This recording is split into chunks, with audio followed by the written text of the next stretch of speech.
Well, morning guys. Yeah, it's gone 7 o'clock. There's a woodpecker out there somewhere. Can't hear him.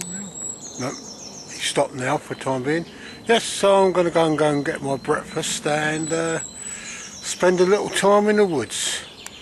And, well, back to the stream. Huh.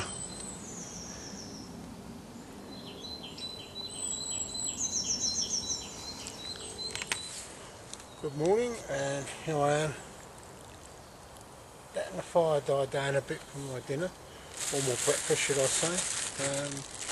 Today I've got Frikadellen, which is Sepp and Tim might know what they are, and some Halloumi cheese, a tomato and duck eggs, my usual. It's about, it's 8:30 already.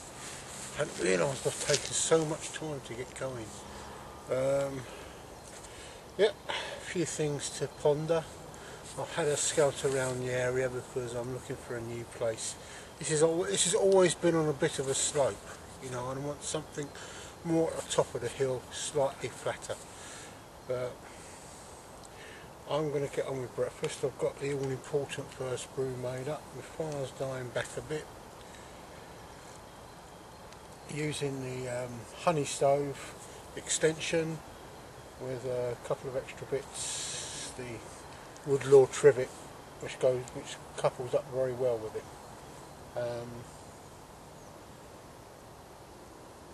And I'll be back to you in a minute with some thoughts on minimal kit and a bit of a story and some more thoughts.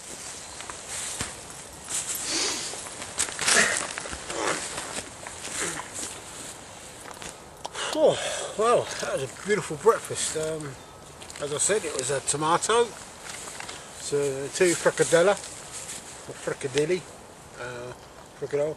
I used to have them when I lived out in Germany many years ago. Only for a while anyway, you know, it's, what else? Oh yeah, some Halloumi cheese and my ubiquitous duck eggs.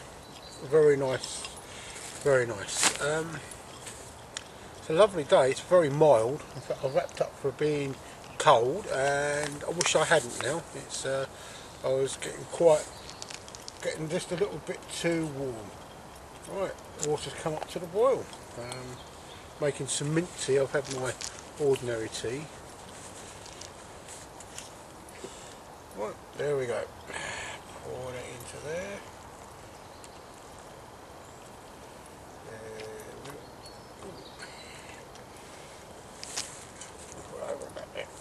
Right. Oh, it's been a grand week.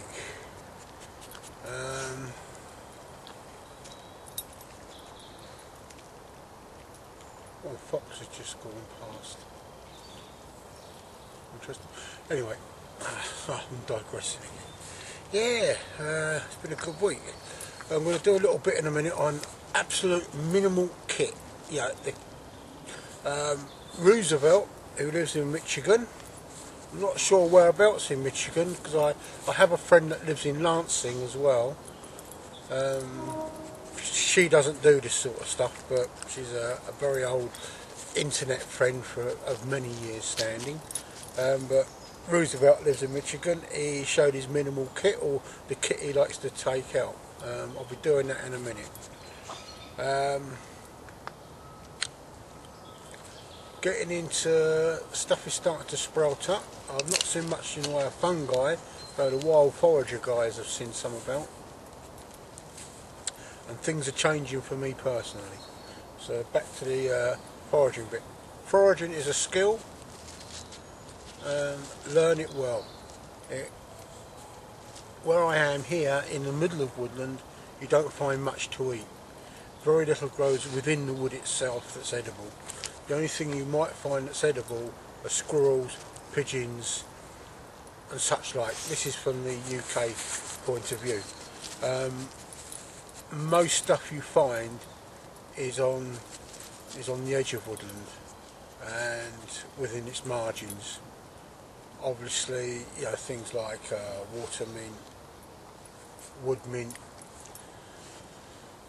1 or 2 edibles, bit of cress.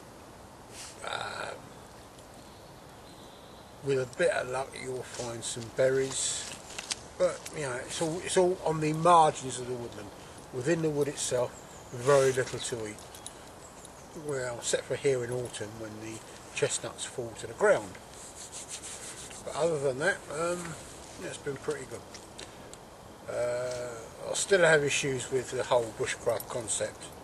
I think many of us are losing our way. I know it's an individual thing, but some people are, and I've gone over this time and time again, some people are caught up on the gadget bandwagon. You know, they've got to have a poncho. Why? Because everybody else has a poncho?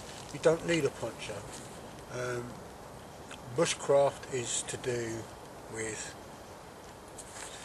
living in the wilderness comfortably. I feel that a lot of companies have jumped onto the bandwagon of bushcraft, making a business of it. For me, at its heart, it's going out with minimal kit and learning to live in the wilderness comfortably. You know, you make a meat dryer, you don't buy one.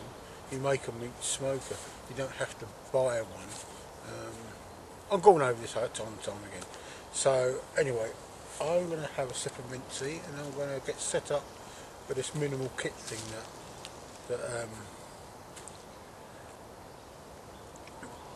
Roosevelt put up. Well, it's not as if, you know, what he wants to see what other people take out with them, and I think it's a pretty good idea. I've got an idea for the challenge, and I think it's gonna be quite a challenge. You will need your knife, you will need a saw, and you will either need an axe or a throw. And I'm working on it, so maybe later on in this video, or while I'm thinking about it, or maybe in the next video, I will come and it will come into fruition. Anyway, I shall see you in the next scene.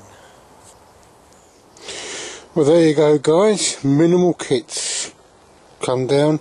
I've got a sit mat and a bit of a ground sheet. I cut a quarter off a large one. Right, and if I go around the kit, there is the pouch for that water bottle, that Crusader cup, and that lid, that NATO cup. Right, teaspoon, underneath the teaspoon is the Trangia triangle. In that container is the Trangia burner and fuel. First aid kit, compass, carving jack, which is negligible, you don't have to take that out.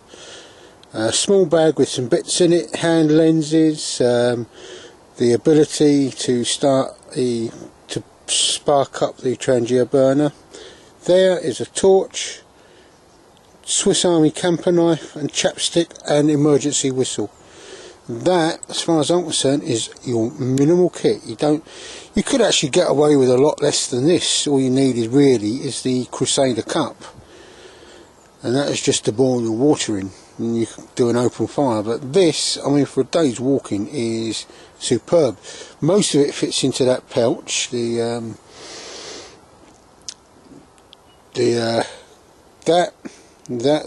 and the teaspoon and the Trangia triangle fits into there. That goes into your pocket, that can go into your pocket, so can the tea bags, or you can sling it around your waist. It fits very well.